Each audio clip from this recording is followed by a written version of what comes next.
Student welcome to my channel. बेटा आज हम करेंगे क्लास 8 की साइंस की वर्कशीट नंबर 19 जो कि आपकी डेट 4 दिसंबर की है। आज की वर्कशीट में हम लाइट के बारे में पढ़ेंगे। ठीक है। The world is largely known through the sense, यानी कि कुछ चीज़ें होती हैं वर्ल्ड में जो हम सेंस से पता कर सकते हैं। जैसे the sense of sight is one of the most important sense. Through it we see mountain, river, trees, plant, chair, people and so many other things around us।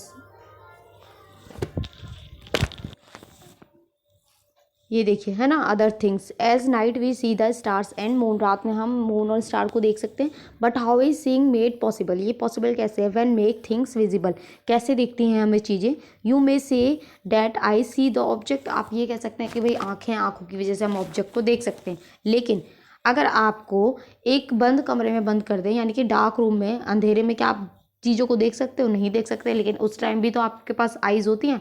तो सिर्फ आइज़ ही ज़रूरी नहीं है किसी चीज़ को देखने के लिए। It mean that eyes can not alone see an object. अब इसके लिए क्या चाहिए? It is only when light from an object that enters our eyes we see the object, यानी कि लाइट जो होती है वो हमारी आंखों में पड़ती है और तब हमें ऑब्जेक्ट नजर आता है। Light may have been emitted by the object or may have been reflected by it. Emitted का मतलब होता है बेटा एब्जॉर्व कर लेती है अपने अंदर, तो हमें कुछ दिखाई नहीं देगा, और रिफ्लेक्ट कर देती है, वापस भेज देती है, तो हमें वो चीज़ें नजर आती हैं। A mirror change the direction of light that falls on it, यानी कि जो मिरर होता है वो लाइट की डायरेक्शन को चेंज कर देता है। ठीक है। चलिए एक एक्टिविटी दे रखी है आपको। एक्टिविटी में देखिए मिरर स्लिप ले रखा है, वाइट पेपर ले रखा है, कॉम्ब ले रखा है, लाइट और ये टॉर्च, मतलब टॉर्च से ही लाइट है। इसमें आपको क्या करना है? इसमें कुछ नहीं करना है। From a white sheet of paper on a drawing board or a table take a comb and close all the opening except one of the middle, यानी कि जो आपका वो है कॉम्ब है उसको पेपर से रैप कर देना है, बीच में से उसको खोल देना है, छोड़ देना है। यानी कि hold the comb perpendicular to the sheet of the paper, जो आपकी शीट है उसके परपेंडिकुलर उसको पकड़ना है आपको। Then light from a torch, torch से यहाँ से आपको लाइट इसको देनी है through opening of the comb from one side with slight adjustment of the torch and the comb you will see a ray of light along the paper on the other side of comb. जब आप यहाँ से बेटा इसको, ये देखो ये com है और यहाँ से आपने जब ये लाइट किया तो यहाँ पे आपको ना ये नजर आएगी, ये आपने पेपर से पूरा कवर कर लिया, थोड़ा सा जो हिस्सा छोड़ा हुआ था वहाँ से लाइट जाएगी और आपको यहाँ पे नजर आएगी। यही इन्होंने बता रखा है, आप इसे पढ़ लीजिएगा। Keep the comb and torch study, place a strip of plane of mirror in the path of light, यानी कि जो पाथ ऑफ लाइट है इसके बीच में अगर हम प्लेन मिरर रख देंगे तो क्या होगा? तो आप क्या ऑब्जर्व करेंगे? After striking the mirror the रे of light reflected in another direction, यानी कि क्या होगा? वो जिस डायरेक्शन में जा रही है वहां जाके कहीं और चली जाएगी। ठीक है। अब आपने दो तीन चीज़ें पढ़ी, इंसिडेंट रे, रिफ्लेक्टेड रे, ये क्या होता है? ये देखिए, ये अगर आपका ये मिरर है या कोई भी सरफेस है, ठीक है, यहाँ से ये आपकी इंसिडेंट रे होती है, ये लाइट की जो लाइट रे जाती है लाइट की, उसको कहते हैं हम इंसिडेंट रे, और जो टकरा के वापस आती है उसको हम कहते हैं रिफ्लेक्टेड रे। ठीक है। और ये जो ये बीच में परपेंडिकुलर होता है ये हमारा कहलाता है नॉर्मल।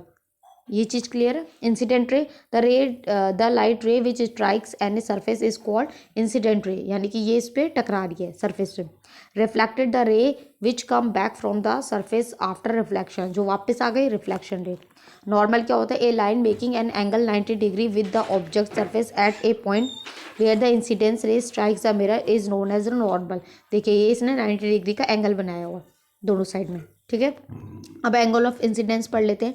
जो इंसिडेंट रे के साथ एंगल बनता है उसको हम आई से डिनोट करते हैं, एंगल ऑफ इंसिडेंस, और जो रिफ्लेक्टेड रे के साथ एंगल बनता है उसको हम आर से लिखते हैं, एंगल ऑफ रिफ्लेक्शन। ये देखिए वही लिखा हुआ है इसमें। चलिए क्वेश्चंस कर लेते हैं। फर्स्ट क्वेश्चन है, suppose you are in dark room, can you see object in the room? No. ठीक है, तो आप फर्स्ट का आंसर लिखेंगे नो, आप अंधेरे में ऑब्जेक्ट्स नहीं देख सकते। फिर है कैन यू सी, आप इसका आंसर पूरा लिख सकते हैं, no we can't see the object in the dark room. इसके बाद पूछा can you see object outside the room, क्या आप कमरे के बाहर जो चीज़ें उनको देख सकते हैं? हाँ हम देख सकते हैं, क्योंकि बाहर लाइट है, लाइट की वजह से। सेकेंड है what would happen if you throw the light on the mirror along the normal, तो नॉर्मल के अलोंग अगर हम करते हैं तो आपकी जो लाइट होगी वो रिफ्लेक्ट हो जाएगी। ठीक है, सेकेंड का आंसर आ जाएगा light will gate reflect. Third में आपको लेबल करना है, तो मैंने अभी बताया जो रे सरफेस पे जाती है उसको हम बोलते हैं इंसिडेंट रे। तो ये आपका इंसिडेंट रे हो गया। ये बाहर जा रही है, ये आपकी रिफ्रैक्टेड रे हो गई। ये रिफ्रैक्टेड रे के साथ ही आपका एंगल आर बनता है, इंसिडेंस के साथ आई बनता है, और ये आपका सरफेस हो गया। ठीक है, तो इसकी ये आप कर लेंगे लेबलिंग। फोर्थ क्वेश्चन है, what is the reflection of light. तो when light ray falls on an object the bounce back, क्या होता है वो वापस आ जाती है, किसी ऑब्जेक्ट पर लाइट पड़ती है तो उसी को हम क्या कहते हैं, रिफ्लेक्शन ऑफ लाइट कहते हैं। Can we see an object if incident ray of light that strikes its surface is not reflected back. यानी कि ये जाती तो है लेकिन ये वापस नहीं आती है, तो क्या हम ऑब्जेक्ट को नहीं देख सकते? नहीं देख सकते। क्यों नहीं देख सकते? क्योंकि जो लाइट है वो रिफ्लेक्ट बैक नहीं हो रही है ऑब्जेक्ट से, और देखने के लिए लाइट का रिफ्लेक्शन ज़रूरी है। चलिए मैं इसके आपको आंसर्स दिखा देती हूँ। फर्स्ट वाले पार्ट का आंसर था नो। आप नो के आगे भी लिख लेंगे जो क्वेश्चन में मैंने अभी बताया। उसका सेकंड पार्ट था yes we can see the object which is outside the room due to light from an object enters our eye then we can आएगा यहाँ, we can see the object. Second का question है second का answer है light will get reflected. ये मैंने आपको बता दिया। ये देखिए आई जो है एंगल ऑफ इंसिडेंस है, आर एंगल ऑफ रिफ्लेक्शन है। फोर्थ क्वेश्चन भी आपको मैंने बता दिया है, व्हेन लाइट रे fall on an object they bounce back, वापस आ जाती है। This bouncing back of light रे is called reflection of light. Fourth में क्या है? फोर्थ में क्या होगा? नो, हम ऑब्जेक्ट को नहीं देख सकते because light will not gate reflected back from the object. यहाँ आपकी वर्कशीट कंप्लीट होती है। आई होप आपको अच्छे से समझ में आई हो। तो प्लीज़ चैनल को लाइक करें, सब्सक्राइब करें, कमेंट करें।